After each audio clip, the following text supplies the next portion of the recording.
I'm Beth Ann. What's up? I'm Ayla. This is Let's Talk BL, a boys love podcast. Welcome back to the podcast. It is Sunday, Series Sunday, that day of the week where we talk all things one series and one series only. And welcome to The Sign. This is going to be a really interesting episode because this might be the most story-dense series Sunday we've ever done. And I don't even know how we're going to approach this. We tried to, make a plan. Somebody in the comments a few weeks ago was like, I like when you guys say that you don't really know and are confused by things, and I'm fully confused. I wouldn't say I'm confused. There's so much to discuss here. So we will discuss what we can. If we miss your favorite part, please drop in the comments. Please make it a conversation. We wish that this could be a series Sunday, but not just with us, but with everybody, because that's the point. Can you imagine? I feel like that would be a fun little thing to get together and discuss this series, because I feel like they're just it would be one of those things where 10 people are having 10 different conversations at the same time, but everyone kind of like BL Book Club. Yes. We should do some sort of series Sunday meetup where we have been talking about doing another event in Houston. We are not, which by the way, we haven't actually dropped this on any of our episodes. I'm so sorry because we've been so focused on the first fan meeting. We are doing an event in Dallas next weekend. There's a CUPSLEEVE, so Dallas friends, come hang out with us. All of the info is in our bio. I will also put it in the description of this episode. Yeah. But we've been talking about doing another Houston event. That could be a fun thing. That would be cute. Anyways, The Sign. We're just going to get into it because it's going to take a hot minute. Yeah. Okay, it's 12 episodes. There is a special episode coming soon, which I'm super excited about. It is on YouTube. Shout out Idol Factory for making so many things so accessible, because even though the finale you could have bought to watch earlier, they did end up releasing the finale 2 weeks later, which I appreciate. It's just accessibility. Shout out Saint. This was the same director as Gap, which I thought was interesting. There was really zero overlap of any style that I saw that I could think of. And it was adapted from a novel, which I think is always interesting. Excellent. Okay. We have Paya, played by Billy, and Tarn, played by Babe. Okay, synopsis time. For as long as Tarn can remember, he's had premonitions about those around him, sensing both the good and the bad. Partners on a team of special investigators, when kind and cheerful Tarn meet clever and charming Paya, it felt as though they'd known each other for a long time. Spoiler alert, they have. They have. Literally one of them saved the other one's life. Yes.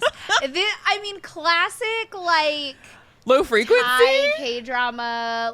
This all is, the things. Yeah.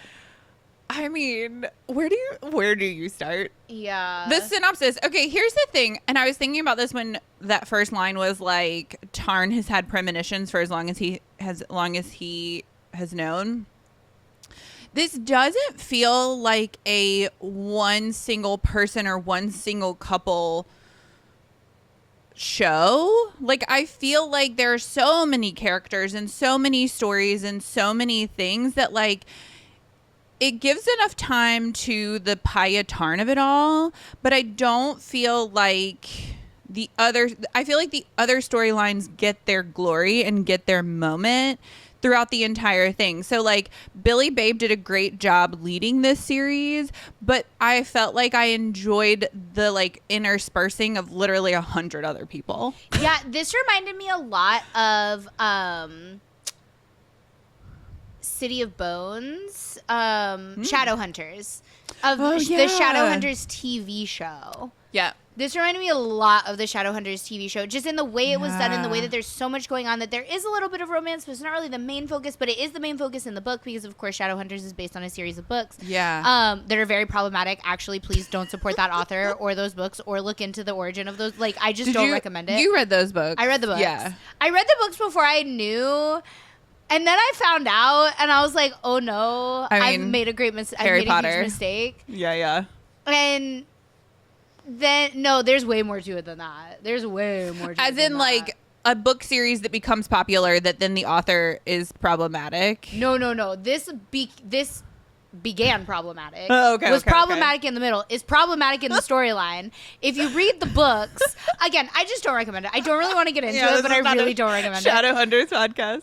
But this reminded me a lot of Shadowhunters, but a Thai version. Ooh, yeah, I like that. Yeah. But also make it investigators. Well, that's what they are in Shadowhunters. That's what Shadowhunters literally are. Right. I guess they're like supernatural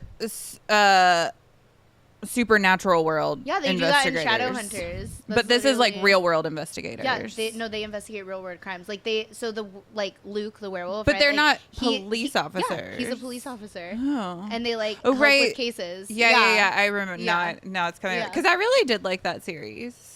That's coming back to me The now. movie was way better than the series, in my opinion, I think I've for a seen few the reasons. The movie didn't have an overlap of actors, right? Correct. Yeah. Completely different. That's always interesting. Anyways, Yeah. back to the sign. So, yeah. Just like the sign, the series Sunday is going to have a bunch of different storylines. That's what I felt this reminded me of. This, I will be honest, this show took me a minute to get into. I watched the first episode and I was like, that didn't hook me. I'll be honest. Like, I watched the first episode and I was like, I'll binge this one. Yeah, I remember that too. I really loved it from the first episode because I really liked all the Chicago detective shows. I love a good SCU. I love a good police officer situation.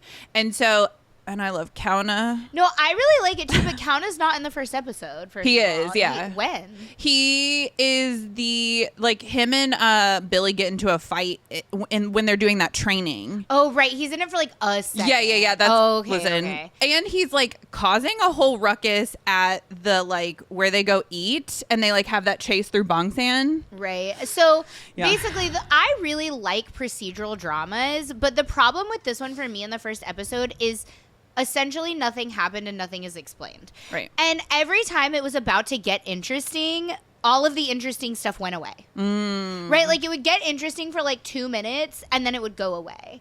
The first episode, to me, it was not a very good representation of what this series ended up being. I did end up really liking it. I agree. Once I finished it, but the first episode I don't I just personally don't think was done very well, which is a shame because I think overall this series is done really well. I think it's really well acted. I think that the pacing of the story was, for as much story as goes on in this, the pacing was incredible. It had something for everyone. But it just unless you were signed on for Billy Babe, right? Unless you were yes, I am absolutely gonna, right? I am all in for these boys.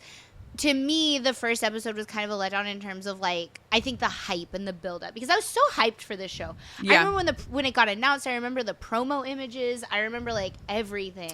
I will say there is that underlying thing in BL that these shows are made for thirsty women, and therefore you do have in the first episode a gratuitous amount of naked locker room scenes. Yeah, I was like, nothing is happening here. I think that's what it is. It's like BL creators are fighting against giving us really solid storylines and really solid series, but also knowing that they have to show nudity and they have to show NC scenes because not nudity, but because they think skin. Yeah, because they think that that's what that's what hooks viewers. And yes, it hooks viewers, but it doesn't. Some viewers. It doesn't necessarily keep them. Right. And we've had a lot of people have had that conversation over and over again. It's yes, it's nice to see two boys kiss, but give us storylines, and you don't need to see the two boys kiss. And again, I think this is an excellent show. I think it's very well acted. I think that Billy and Babe absolutely killed these episodes. And I will say the parts of the first episode that were interesting were done so well that I think that's what bummed me out when I watched it, is I was like, why are we glossing over all the actually interesting stuff, right? I was they were so good. When he when they're doing the training in the water and he's about to drown, and that's when the initial CGI happens and things like that, and he pulls him out and he's has to find him, right? All of that is so well done. And then even the scene in the bunkhouse when he the friend finds the drawing or whatever, right? Although that was confusing to me because I was it was Freen underwater. It wasn't Bill. I was that confused me. I was why is he drawing it with Babe's face? He just thinks he's really hot, or confused. That's my question of okay, so Billy Babe or Payatarn, always and forever, but where does Freen enter? That confused me. I think that also I was that part confused me because in the flashbacks, it's it's Tarn in a wig. Right. But in the initial, when we first see it, it's Freen. Yeah, I don't. Somebody in the comments explained it confused me. I was like, what's going on? And they never explained it. Like, because I kept waiting for, I was like, okay, maybe there's an explanation. Maybe, like, the creature actually has Freen's face, but because of their connection, that's, like, why he sees the other. But then in the flashbacks, it's not. And so I was like, huh?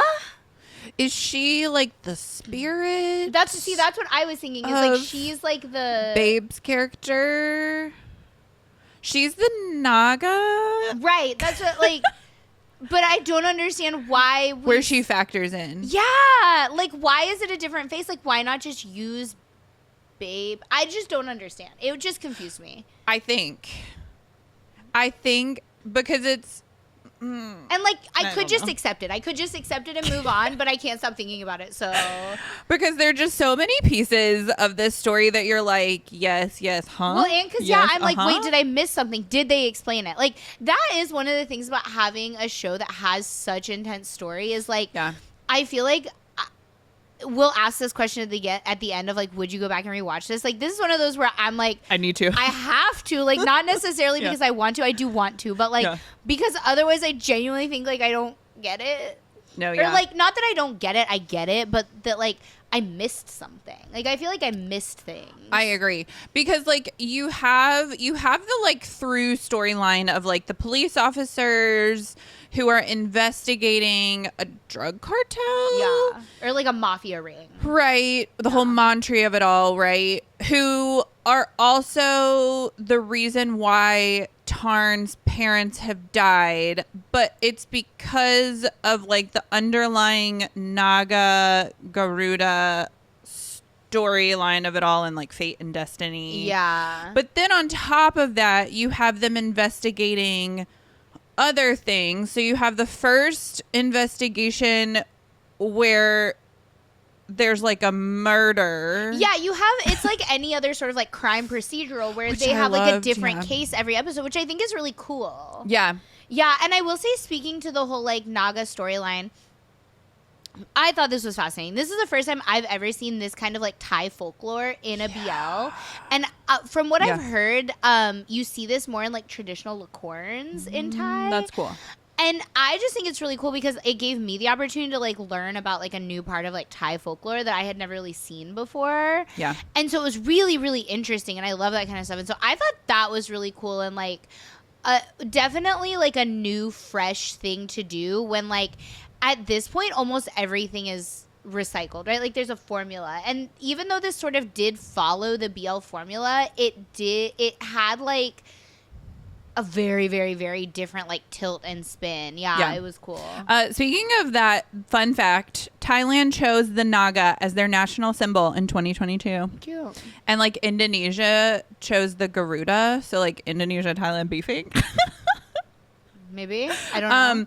And also the Naga versus Garuda like stories are Hindu dating back 3,000 years. That makes sense because Thai is based on Sanskrit, which it's very interesting.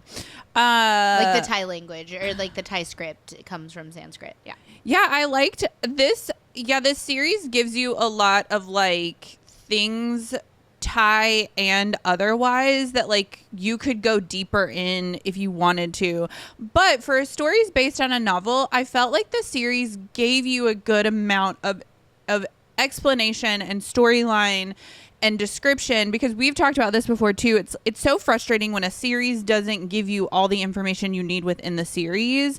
Yeah, you're like expected to have read the novel. Yeah, I don't. That's frustrating because like that's not always accessible, first of all, and second of all, it shouldn't be a thing. Like you should either want to read the book because the series was so good, or you just like reading books, or like you just don't want to read the book. So I thought this series did a good job with that. Although I would be curious to know, just because I was having this conversation with our friend Eileen the other day about like what books have been adapted well to like Western films. Yeah. And I would be really curious to know, because I think that books that have more intense stories, like we specifically were talking about Dune and Hunger Games, which is like, I realize a weird combination, but like those both have like a lot going on in them in terms of storyline. I would be curious to know from somebody that did read this novel if this was a good transference, right? Like if they did justice by. Yeah, I didn't see a lot of discourse of people reading the novel, maybe because it isn't translated. I'm not sure, and also because it is just so deep. Yeah, I would be curious because like, especially like there's always going to be that scene where you're like, so for example, Ella Enchanted is a terrible book to movie. It's an excellent book. The movie is hot garbage. Yeah. Which is such a bummer because that book is incredible. Anyways, but like even in book series that have been adapted well, so like Harry Potter being an example, although don't support Harry Potter. There's always like a favorite scene or a favorite moment, especially when you're talking about something like mystical or supernatural that doesn't make it in. Yeah. I'd be really, really curious to hear from somebody that read this, like if that happened at all. Yeah, I agree. Okay, this is the first series for Billy Babe. They killed it. I will say Babe killed it as his first series for who he is as a gem of a real person. This character was so not Babe, and damn, that speaks to what a good actor he is. I will say Billy. I love Billy, but Billy has definitely, it took him a minute to get out of that secret crush on you kind of shell, because the first NC scene, he does this thing where I was like, oh God, we're back at secret crush on you. Like there's something kind of cheesy about the way that he approaches Babe in that first moment that I was like, this isn't that serious, bro. It was really funny to me. Interesting. I didn't notice that. It's something that he does when they're in that shower where he like initially just like comes up to him. It was a little jarring. But I thought their partnership was really good. I thought the emotion that they carried when they interacted with each other, because Tarn's character is so heavy with this thing where he's like, everyone I love has died. That scene where they're before the first real NC scene where they're sitting by the pool and he's like, I really like you, but I can't fall in love with you because like everyone I love dies. I thought was just like so beautiful and so emotionally, like he's trying to like be reasonable, but he does have these intense feelings for this man that he's been destined to for all time. Like, gosh, the way that they portrayed that, but also balancing the romance with the fact that they are police officers and they are all these like other things than just two boys falling in love. Gosh, it was so well done. I also thought the dynamic with all of the other like characters and police officers was really well done, because it was a nice dynamic, but you did, especially in the initial episodes, have this like reaction that I think is very real of like, can we be gay? Right? Like, do you know what I mean? Like, there's that sort of like unsure if you can be honest about what's going on with the people around you. Yeah. And like, you don't want to make it too obvious because like, ooh, is this taboo? Like, is it allowed? Right? Like, which I think is very real. Like, it's fine, but like, I thought the dynamic felt very natural between all the characters. Like, it felt very real. It didn't feel forced. It didn't feel like, because I think sometimes it can feel like a fake friend group or like a fake dynamic. Mm-hmm. And that didn't feel this way at all to me. I thought it was really well done. I thought what lended itself to that is that like we have we have Payu and Yai, who have been like friends forever. And then Kim and Tong Tai, I'm pretty sure that they were boyfriends, but they had just met the rest of the group in training. Yeah. Right? Yeah. And so it was nice because you have like some pairings, and then you have Payu, who is like thrown in there or Tarn, but Tarn is related to Yai. Yes, they're like cousin or like second or something like that. Yeah, but there is a separation of Payu and Tarn from like childhood besties who save each other or who save lives like, because they don't live in the same place. Correct. Right? That's what it was. Lord, I need to go rewatch this series. Yeah, there's just a lot happening here. Yeah, I love the way that they told Kim and Tong Tai's story. I love the like 0 to 100 of Tong Tai being like, I don't like men, and Kim is like, I'm gonna see about that. Are you sure? It was fantastic. And How you know? He basically was like, how you know? Yes. How you know? Shout out Yai for being the best bestie of all besties. I did see somebody talking about how in the novel they developed Yai and his girlfriend's relationship, like how important it was that Yai was so sure of his relationship with his girlfriend, given that she was trans. Like he definitely they had to fight for their relationship, which I thought was really interesting. Yeah, that is interesting. Surprise got the smallest part for my heart in Sing, and probably the most surprising part were the cameos in this series. For all of the people that were in this series, we still got cameos, which was really fun. So we got Shell at the beginning playing. It was one of those things where he showed up and I was like, is he bad? And I was like, he's so bad. He's and bad. I love it. He's bad, and I'm into it in the same way that like Pop in Pit Babe. It's like that situation for me. Yeah. He can murder me. Yeah. Punch me in the face. Let's do this thing. Yeah.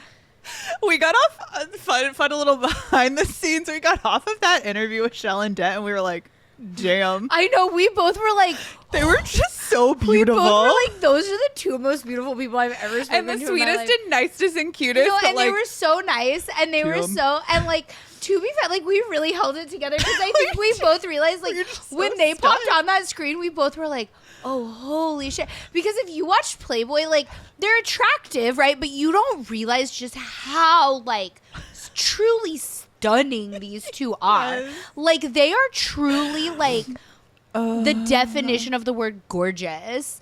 And it's like, it's really it's overwhelming. Like, for example, Jung is beautiful. Yes. Jung is a very, very beautiful man. So handsome. But he's so disarming that like you kind of forget how beautiful he is. Yeah. Not Shell and Det. They're so beautiful that like you, it at all times is in the forefront of your mind. Like, holy cow. Because Shell and Det are a little more reserved as people. Their personalities, like it takes, I think, a minute for you to really know who they are. And so it's that mystery that like, you're like, they just exist and you're like, damn.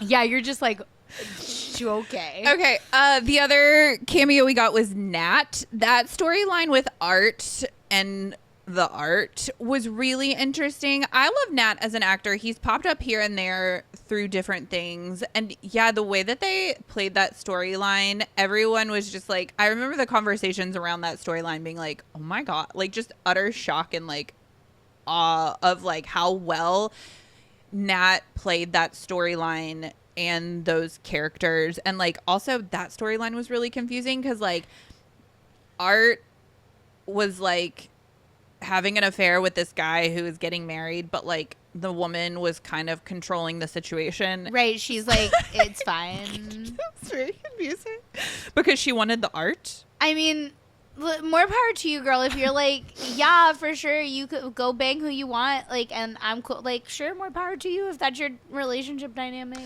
You do you. The other cameo we got was Sweet Kauna. When Kauna showed up in that first a cameo, though, I feel like that was because he was recurring. He was. I would call him like a special guest. Yeah. Yeah, because his character was recurring, and he had some scenes. Listen, Kauna is Beyonce always. Y'all know we love Kauna. So like, yeah, I didn't know he was. I'm pretty sure I didn't know he was in this series until the first episode dropped, and I was like, holy shit.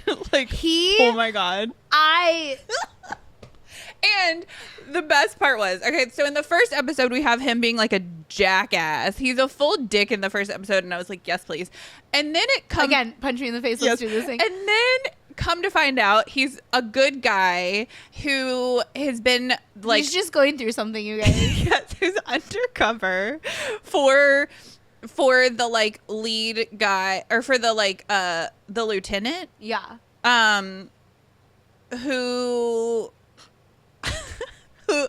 Whose lover was murdered, right?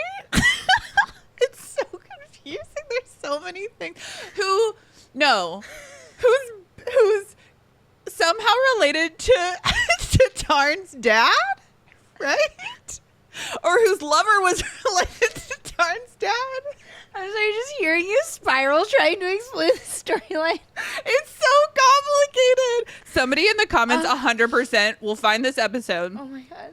And they will give us the whole breakdown. I can't Write wait. me Please, those like 85. please. We get those comments sometimes. They're like 85, and we read the whole thing. Just in case y'all are appreciate wondering, it. we read the whole thing. Yes, I really appreciate it because it saves me the legwork of trying to figure this all out myself because it won't happen. Okay. Anyways, so Counter. it turns out he's a good guy, and then he gets shot. Does he die? I can't remember. He dies. I don't think he does. I don't remember. He doesn't die. He just gets shot. When he got shot, I felt that. I felt it. No, I know. It was like whenever I thought Turbo got murdered in.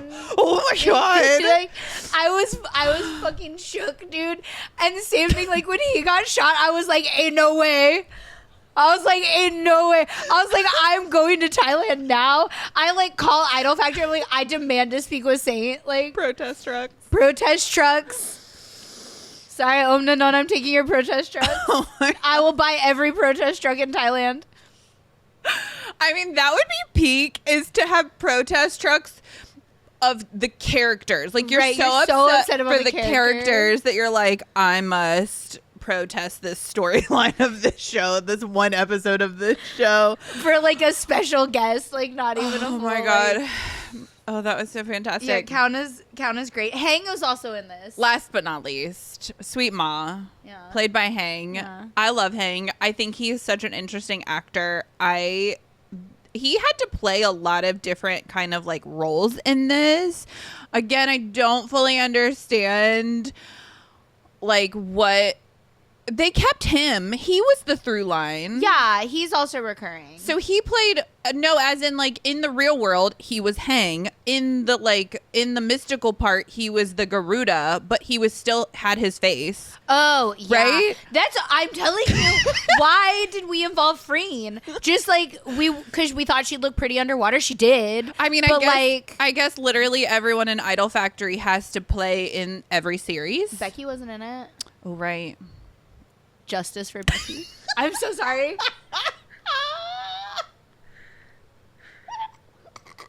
Don't come for us.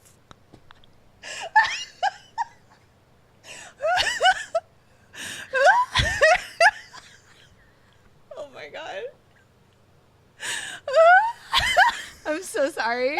I'm so sorry. Sometimes I just make jokes and I don't really think about the jokes when they come out of my mouth. It's just funny because y'all, we don't take this seriously. No, because it's not they serious. don't take this seriously. This is a job for these people, and it is not as serious as it is for the fans. Literally ever. Please don't give me tomato emojis. Or throw up emojis. Too soon. Anyways, Shout out if you know what we're talking about. yeah. That's a deep dive into BL world. But Sweet Hang, I loved Ma. I mean, he got punched in the face so many times. I feel like that was justice for Gap though. Like he deserved to be punched in the face in Gap and he wasn't. Yeah. So, They just cast him as the male antagonist, right? That's the term for he's the villain. in this new GL. Why justice for Hang? Give Hang in surprise. He has a very villainous face. He was so sweet in Secret Crush on You that I think they were like, no. But he has a villainous face. He's got like a does. long face. He like, does. Yeah.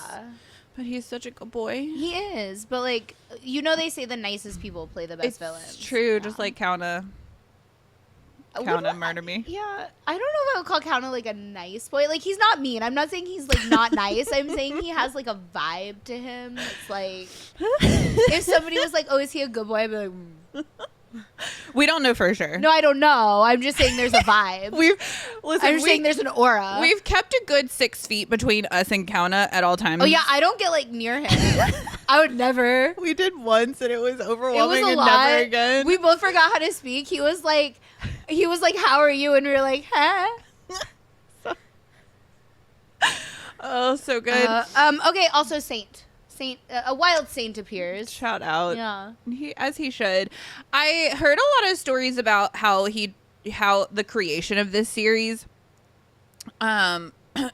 because there were so many things going into this series about how, like, this is the first BL that used a ton of CG, and that we have heard a lot of behind the scenes stories just overall about how much it requires to get a series made. Yeah. And they talk about it publicly here and there, but like it really does require a lot. And then when you're trying to do something new in BL, which like never really happens, which like this felt, is this groundbreaking?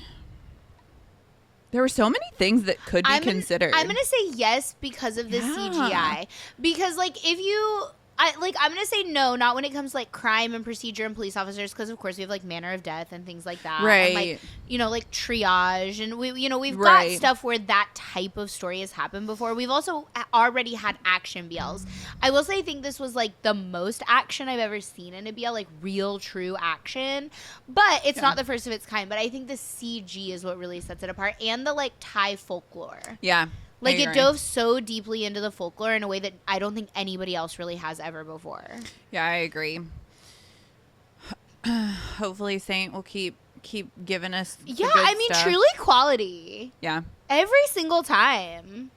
I agree. Or I love how Saint was like, has gone through so much, but was like, no, I want to make the BL world better for everyone who comes behind me. Like, he's such a good boy. And he wants to get that bag. It makes so much sense that he did this series with all this folklore, because that man is so Buddhist. Yeah. It's really cute. Like, people are like, always with any type of Perth Saint interaction, and the last time I saw something about it, he was like, yes, I called Perth because it was a holy day and we needed to pray together. I was like, that's really cute. So yes, the questions are, would you rewatch this? I have to. I need to. Yeah. If only to watch Kauna. Yeah, that's so true. Would you recommend this to a first timer? I'm going to give this one a hard maybe. I think agree. this one really depends on the person you're recommending it to. And I know the question is like, oh, we're not basing it on specific people. It's like general, like if a random person came up to you and asked. Mm-hmm. I think that I would maybe have to do some like probing questions if somebody was like, I think this is one where if somebody's like, I've never watched a BL before, but I heard about the sign. Should I watch it as my first BL? I'd like follow up with some questions. Yeah. Like, do you love crime and historical? Yeah, like how into the like supernatural folklore, because I really am not a fan of like AI dramas, like, and for a while all the K dramas were like robot this, that, and the other. Yeah. And I don't love those types of dramas. They're like hard for me to get through. I don't know, it's just not for me. And so like that's not something somebody should recommend to me. That is our future Ayla. We're gonna fall in love with robots. I'll add a robot to my roster. Yeah. Amazing. Okay, a few things. We have the Dallas CUPSLEEVE coming up. Yes, it's next weekend. See you there. We have Fan Olympics coming up. Pay attention to that. Yes. We're gonna play some games with other BL channels. So March 16th, Dallas, CUPSLEEVE, Onezo, Carrollton. Yes. Details at our link in bio and in the description of this episode. We really hope to see you there. There's going to be so much fun, free stuff. This tea shop, when I tell you, is amazing. We have been working with them. We went up to Dallas to like scout out places, to like find the exact right place. It was really important to us to find like an inclusive place. And we walked in and they were doing an LGBT event like the day we went randomly. That was amazing. And so we were like, sold. Pretty much as soon as we saw that. Somebody was talking about BL when we were just like casually in the shop. Yeah. That was wild. And so when we followed up with them about like details and booking the space and things like that, we asked about the special menu and they were like, actually, we already came up with some drinks for you. Yeah. They're really cute, you guys. I can't wait to announce them. So keep an eye out. We're going to announce everything this week because it is, of course, this coming weekend, March 16th. See you there from 1 to 4 p.m. It's going to be great. We are also giving away tickets to the first fan meeting that's happening in Dallas in April. First Shangri-La is coming to Dallas. I think it's amazing that one of the first in real life BL fan meetings is happening in Texas. So very exciting. Shout out, come support, get some free tickets, hang out with us. We're going to have games. We're going to have giveaways. We're going to have so much fun stuff in Dallas. Fanlympics is a live online event. You can watch it from anywhere in the world. We are teaming up with BL and Chill, Starstruck Media, and Lovecast Podcast to play some games, get a little silly, and So fun. crown all in good fun the ultimate fan victors. Yes. That will be March 30th. Keep an eye out for some special surprises with that one. It's gonna be so fun. Yeah, there's so much more to come. But until then, this has been Let's Talk BL. Don't forget to like, subscribe, and follow all things Let's Talk BL at Let's Talk BL.